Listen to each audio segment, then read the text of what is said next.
Beberapa waktu yang lalu, sedang viral di media sosial, seorang pengendara sepeda motor ditagih debt collector. Masalahnya, si pengendara itu melakukan pembelian atas kendaraan bermotornya atau sepeda motor secara lunas atau cash, bukan melalui perusahaan pembiayaan atau leasing. Jadi, tidak ada tunggakan pembayaran atau kredit macet atas pembelian kendaraan bermotor. Anehnya lagi, si pengendara itu sudah 3 kali dikejar oleh debt collector.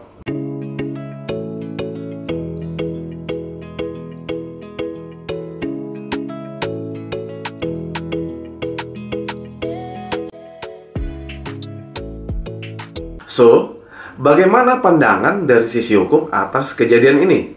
Sebelum saya melanjutkan pembahasan ini, bagi teman-teman yang belum mensubscribe, silahkan di-subscribe, lalu like, share, dan komen apabila ada pertanyaan sehingga dapat menjadi bahan diskusi kita bersama terkait dengan penarikan kendaraan oleh debt collector atas permintaan dari pihak leasing kepada seorang pengendara atau pemilik kendaraan di jalanan, walaupun kendaraan yang dibelinya tersebut itu dibeli secara cash atau tunai.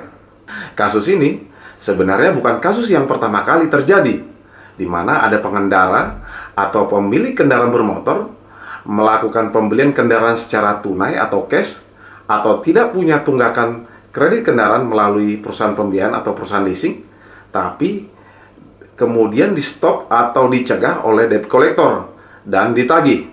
Padahal, seperti yang sudah saya sampaikan dalam beberapa video saya sebelumnya, sebelum melakukan penagihan, berdasarkan aturan yang dikeluarkan oleh Otoritas Jasa Keuangan atau OJK, seorang debt collector harus menunjukkan beberapa dokumen yang sah untuk melakukan penagihan atas pembelian kendaraan bermotor melalui pihak leasing atau perusahaan pembiayaan.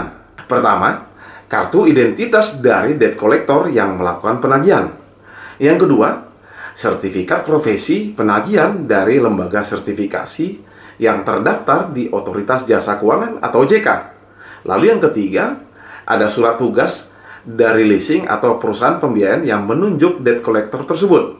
Yang keempat, dokumen sebagai bukti kalau si pemilik kendaraan atau si pembeli kendaraan melalui perusahaan pembiayaan atau perusahaan leasing tersebut itu tidak melakukan pembayaran atas kewajibannya, atau tidak bayar cicilan kredit, atau melakukan penunggakan atas pembelian kendaraan melalui pihak leasing atau perusahaan pembiayaan.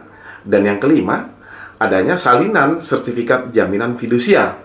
Artinya, tanpa si debt collector tersebut itu bisa menunjukkan dokumen-dokumen sebagaimana yang telah saya sampaikan tadi, maka si debt collector tersebut tidak bisa melakukan penagihan atau bahkan melakukan penarikan atas kendaraan bermotor yang dibeli melalui perusahaan leasing atau perusahaan pembiayaan.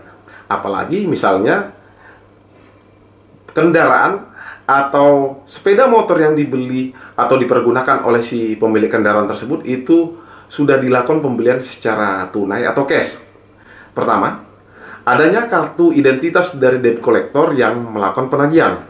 Jadi, kartu identitas ini harus disertakan, apalagi misalnya pada saat si debt collector tersebut melakukan penagihan, bukan satu orang saja.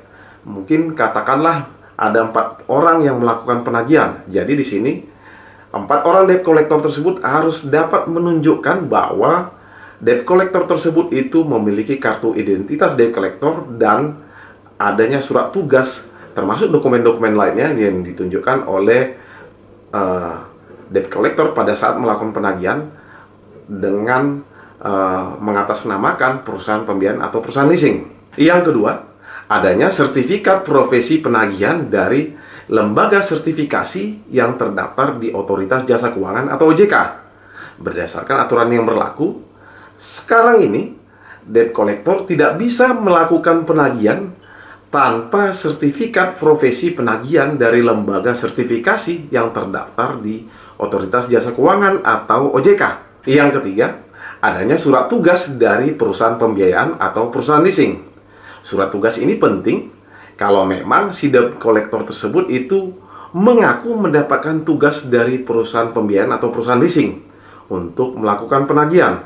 Kalau perlu, khusus teman-teman yang punya tunggakan di perusahaan pembiayaan atau perusahaan leasing, kalau misalnya teman-teman dihadang si debt collector di jalan, telepon bagian leasingnya. Selanjutnya, minta konfirmasi apakah benar si debt collector yang melakukan penagihan tersebut itu ditugaskan untuk menagih kepada teman-teman oleh perusahaan pembiayaan atau perusahaan leasing, di mana teman-teman melakukan pembelian atas kendaraan bermotor melalui perusahaan pembiayaan atau perusahaan leasing. Kalau tidak, maka penagihan yang dilakukan oleh si debt collector tersebut itu tidak sah secara hukum.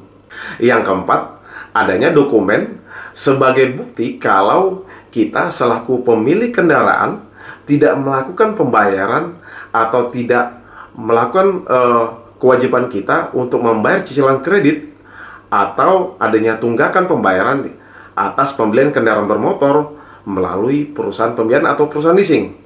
Dokumen ini untuk membuktikan bahwa kita atau teman-teman memang mempunyai tunggakan di perusahaan pembiayaan atau perusahaan leasing. Yang kelima, adanya salinan sertifikat jaminan fidusial. Jadi, debt collector bisa melakukan penarikan kendaraan bermotor dengan ketentuan bahwa kendaraan yang kita beli melalui perusahaan leasing tersebut itu harus memiliki atau disertai dengan adanya pemasangan jaminan fidusia atas kendaraan yang kita beli.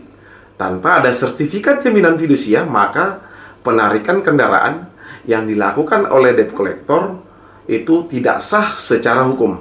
Pertanyaannya, bagaimana kalau si debt collector tetap melakukan pemaksaan tanpa bisa menunjukkan dokumen-dokumen sebagaimana yang telah saya sampaikan tadi? Dengan menunjukkan dokumen yang lengkap saja, si debt collector tidak bisa melakukan pemaksaan atau main paksa atau melakukan pengancaman, apalagi sampai menggunakan kekerasan untuk menarik kendaraan. Apalagi si debt collector tersebut itu tidak menggunakan atau tidak menyertakan dokumen-dokumen sebagaimana telah saya sampaikan tadi. Karena sejak dikeluarkannya putusan Mahkamah Konstitusi tentang penarikan kendaraan leasing hanya bisa dilakukan secara langsung apabila pemilik kendaraan menyerahkan kendaraan secara sukarela. Kalau tidak, maka dalam hal ini perusahaan pembiayaan atau perusahaan leasing harus mengajukan eksekusi kendaraan melalui pihak pengadilan. Katakanlah dengan mengajukan permohonan eksekusi atas jaminan fidusia melalui ketua pengadilan negeri setempat.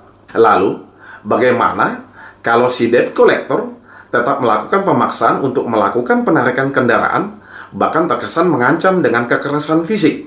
Di sini teman-teman bisa melakukan pelaporan atau membuat laporan kepada pihak kepolisian atas tindakan dari si debt collector karena melakukan pengancaman atau kekerasan. Bahkan, teman-teman juga bisa melaporkan pihak perusahaan pembiayaan atau perusahaan leasing kepada pihak kepolisian atau kepada pihak otoritas jasa keuangan, termasuk mengajukan gugatan perdata kepada pihak leasing ke pengadilan negeri setempat. Karena apa? Karena si debt collector itu melakukan penarikan kendaraan atas perintah dari perusahaan pembiayaan atau perusahaan leasing. Demikian dari saya. Semoga hal-hal yang saya sampaikan ini dapat bermanfaat buat teman-teman sekalian. Salam dari saya.